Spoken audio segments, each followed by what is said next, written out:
was expanded pneumo screening. But you can see, again, 50-50 at most. HRSA is a federal agency at one point actually sent out a letter to pneumo screening program saying that, you know, this is again sent in July, it said, it's okay if you don't do it, but at least you should tell the parents that there are alternatives. So basically say, go get it yourself. If you think of a failure, what should be a universal public health program, I cannot think of a better example. Another thing happened in 2004, basically the same agency, HRSA, actually came up with this thing called the pneumo screening collaboratives. That's where Dr. Barry and I have been working now for a number of years. They divided the country into 7 regions, and they said that you basically have to work together. What a concept. Instead of everybody doing their own thing, they say, why don't we start working together? And to be eligible for funding, one of these proposals should include at least 4 states. We actually convinced all the other states in our region, basically the Great Lakes plus Kentucky, to work together on it. And this is just a cover page of the grant.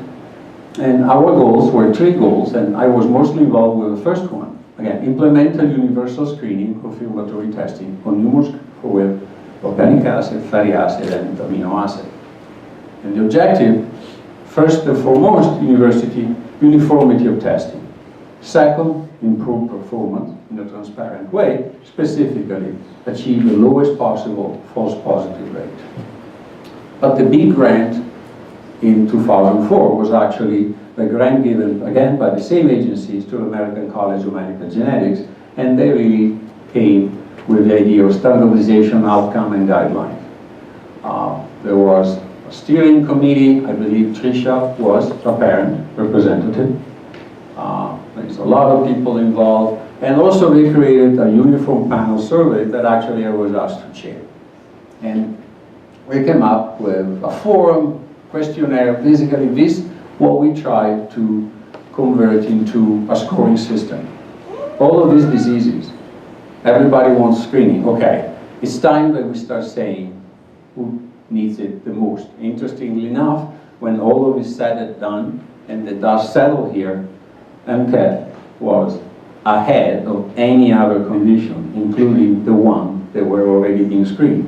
It was the score for MCAT was higher than PKU, higher than congenital hypothyroidism, and all the other things. This is a panel that was proposed in 2004.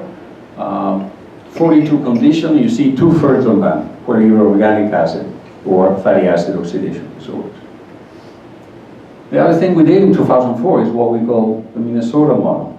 Actually, the Minnesota Department of Health, University of Minnesota, and us decided to work together in a public-private partnership. Basically, the birthing places were sent all the samples to MDH, this is the Minnesota Department of Health, and the samples were on 2 cards.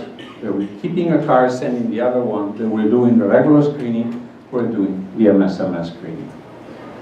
We started in June 2004, and this is, I fast forward 10 years, just to show you that by doing the things that we thought was the right way to do it.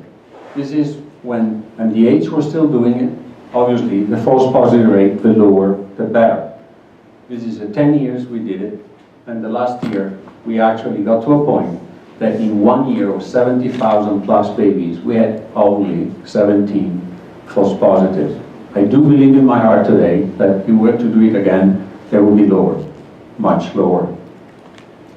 So we don't ask for repeats, don't report out nutritional artifacts, and you can see, remember the goal was less than 0.3%.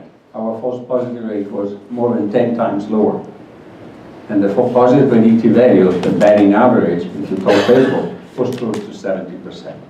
And compared to a national average, you see, it was not bad. In fact, it was a 42% increase on the average in the United States.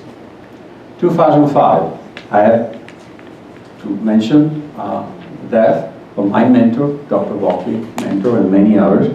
It really is the father of the organic acidemias. It's the work done in the 60s by Kay on isovaleric acidemia that started all of this. And so I think it's important to pay tribute to him. We also start getting people together. Again, what a concept.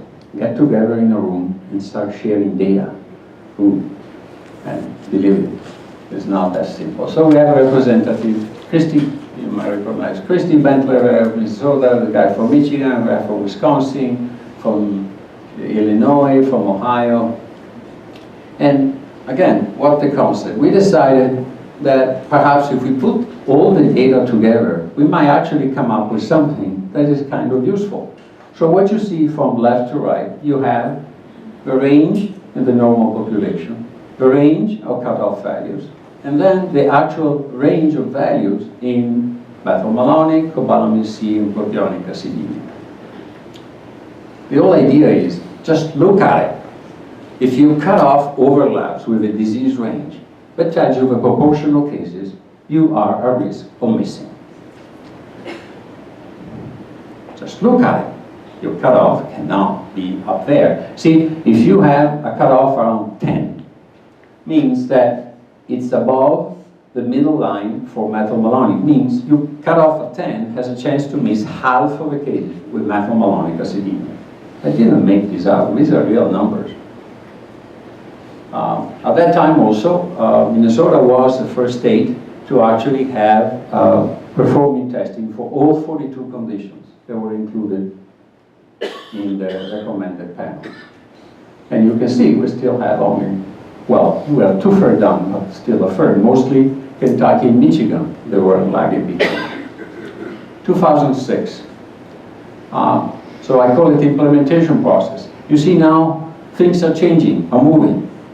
Changing everything in 10 years in public health is almost the speed of light. But still, you can see the trend now is going strong. And really, the only big state dragging things behind was Texas. It was one of the late adopters.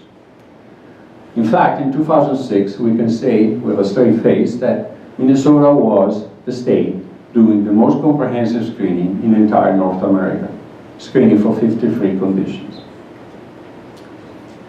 We're hearing stories like this. This is a family who said, I just wish my baby was born in Minnesota. I diagnosed this child post-mortem. I know, in a nutshell. But there also was the people pushing back, the dark side. The dark side was saying, you know, this new technology is a problem. So this group actually predicted that if people were doing it and we were sort of doing as average, there could be an absolute tsunami of false positive, 50,000 a year. And they actually went on to make predictions state by state. They said, okay, Minnesota, you predicted if you are really good, you should have a false positive rate of 0.11 that they thought was the best possible. If you're average, 1.14. If you really are, think of it as what I mentioned before, if you're really bad, it would be greater than 2%. Actual, for us, was much better, to 0.07. But really, the thing about 2006 to remember is that finally, the RUST, the Recommended Uniform Screening Panel, came out. And this is where the 42 conditions were basically proposed and later accepted. Actually, it took 4 years. In 2010, by the secretary, as HHS secretary, accepted the recommendation as a national standard. 2007, we start getting some traction. More people come to our meeting. This was actually here in Minnesota. We had this rudimental website, but it was really cool for the time, where basically our stuff was accessible there. And also in 2007, we were proposing, okay, what we're going to do next. And that's what we proposed, and the grant from HRSA was renewed. And we were talking about, instead of having a hub, a place where you put data, somebody goes get them, mix them all together and put it back, where actually we could do this independently, really the peripheral users can do. We had a training course. In 7 years, we had more than 30 courses, week-long courses, where people are coming from all over the country to be trained how to do things the way we think is the right way. Again, principal peripheral data submission. We don't want to be in charge. We don't want to be in control. We actually want to put you in charge and you're in control of your data and create all of these tools that you can use to do this work better. 2007 also, the process started with the Secretary Advisory Committee to nominate new conditions. You may have or not heard, but on Tuesday, the Secretary accepted the recommendation to add spinal muscular atrophy to the RASP, the latest addition. But also 2007 was the beginning of a very painful storm. And here in Minnesota, we really have written the book of horrors about what can happen. And that really started with this article about the invasion of privacy. Newborn screening was, in the word of the founder of a certain group, the excuse of the government to make an inventory of less than perfect children. That's how she went to the press. Or this mother from Minnesota who absolutely went ballistic when she learned that the state actually found out that the daughter was a carrier for cystic fibrosis. And you see, help, the government has my DNA. The same person, as you see is mentioned there, Twyla Gray, is actually in an interview, an article published on one of the most prestigious journal, said some researcher might be trying to convince the state to test day-old infants for genes linked to a tendency towards violence. And she called it the delinquent gene. So that's really what the state wants, to find out early who's going to be a delinquent. That's what she believed. It would be funny if Minnesota politicians didn't believe her.